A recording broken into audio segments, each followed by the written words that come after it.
لقد كان لكم في رسول الله أسوة حسنة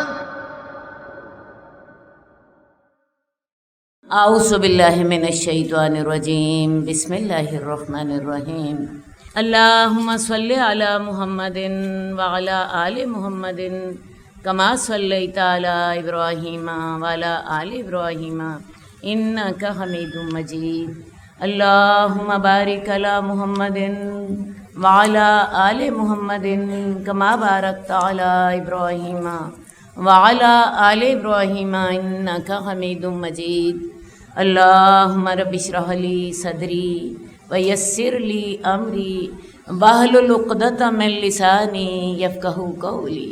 میری ساری بہنوں کو السلام علیکم۔ اب ہمارا نیا باب شروع ہو رہا ہے اور اس کا موضوع ہے الخلافۃ والبیعۃ والطاعۃ والامارۃ۔ خلافت، بیعت، اطاعت اور امارت کا بیان، یعنی اسلام میں جو حکمران ہے اس کے معاملات کیسے طے ہونے چاہیے، اس کی لوگوں کو کیسے اطاعت کرنی چاہیے، حکمرانوں کی ذمہ داریاں کیا ہیں، لوگوں کی ذمہ داریاں کیا ہیں، یہ باب ان مسائل کا احاطہ کرے گا۔ تو آئیے ہم اس باب کا آغاز کرتے ہیں۔ حدیث نمبر 1721، حضرت جابر بن سمورہ بیان کرتے ہیں کہ حضرت عمر بن خطاب نے جابیہ پر خطبہ دیتے ہوئے فرمایا، رسول اللہ صلی اللہ علیہ وآلہ وسلم میری طرح اسی مقام پر کھڑے ہوئے جیسا کہ میں کھڑا ہوا ہوں، اور آپ نے ارشاد فرمایا تھا میرے صحابہ سے اچھے برتاؤ اور حسن سلوک والا معاملہ کرنا، پھر ان لوگوں سے جو ان کے بعد ہوں گے، اور پھر ان لوگوں سے جو ان کے بعد ہوں گے۔ اب یہ ہے کہ رسول اللہ صلی اللہ علیہ وآلہ وسلم نے خطبہ دیا اور 5 اہم مسائل کی طرف توجہ دلائی، جس میں سب سے پہلی بات یہ تھی کہ میرے صحابہ سے اچھا سلوک کرنا، اور اس کے بعد ان لوگوں سے جو ان کے بعد ہوں گے، اور پھر ان لوگوں سے جو ان کے بعد ہوں گے۔ اللہ کے رسول کے بعد جو لوگ، اللہ کے رسول کے جو ساتھی ہیں انہیں ہم صحابہ کا نام دیتے ہیں، اور ان کے بعد جو لوگ ہیں انہیں ہم تابعین کہتے ہیں، اور ان کے بعد جو لوگ ہیں انہیں ہم تبع تابعین کہتے ہیں۔ تو رسول اللہ صلی اللہ علیہ وآلہ وسلم نے ان تمام لوگوں سے حسن سلوک کا حکم دیا تھا۔ ویسے بھی آپ نے فرمایا تھا بہترین زمانہ میرا ہے، اس کے بعد پھر ان لوگوں کا جو ان کے سے ملتے ہوں گے، اور اس کے بعد ان لوگوں کا جو ان سے ملتے ہوں گے، یعنی یہ 3 زمانے بہترین ہوں گے۔ کون کون سے؟ صحابہ کا زمانہ سب سے بہترین، اس کے بعد ان کا جو کہ تابعین ہیں، اس کے بعد ان کا جو کہ تبع تابعین ہیں۔ تو یہ وہ ہستیاں ہیں جنہوں نے اسلام کو پھیلایا، اللہ کے رسول صلی اللہ علیہ وآلہ وسلم کا ساتھ دیا، اور صحابہ نے آپ کے ساتھ اپنی جان و مال کے ساتھ جہاد کیے۔ تو بعد میں آنے والے مسلمان کبھی بھی ان کے ان احسانات سے مستغنی نہیں ہو سکتے۔ لیکن بڑی عجیب بات ہے کہ بعض لوگ صحابہ کرام کی نیکیوں کو نظر انداز کر کے ان پر تبرہ کرتے ہیں۔ واللہ عالم، ان لوگوں کو قرآن مجید کا یہ حکم اور قرآن مجید کے یہ الفاظ یاد نہیں ہیں، رضی اللہ عنہم ورضوا عنہ۔ اللہ تعالیٰ نے صحابہ کے بارے میں کئی جگہ پہ ارشاد فرمایا اللہ ان سے راضی ہو گیا اور وہ اللہ سے راضی ہو گئے۔ اور ان لوگوں پہ تبرہ کرنا اور ان لوگوں کے جو ہیں ایمان اور ان چیزوں پر تنقید کرنا، یہ تو انسان کے اپنے ایمان کو ختم کر دیتا ہے۔ کیا نعوذ باللہ اللہ تعالیٰ سے غلطی ہو گئی کہ اللہ تعالیٰ نے تو قرآن مجید میں واضح طور پہ کہہ دیا کہ اللہ ان سے راضی اور وہ اللہ سے راضی، اور ہمارے لوگ ان کو برا بھلا کہہ کر کس کی خدمت کر رہے ہیں؟ سوائے شیطان کے اور کسی کی نہیں۔ تو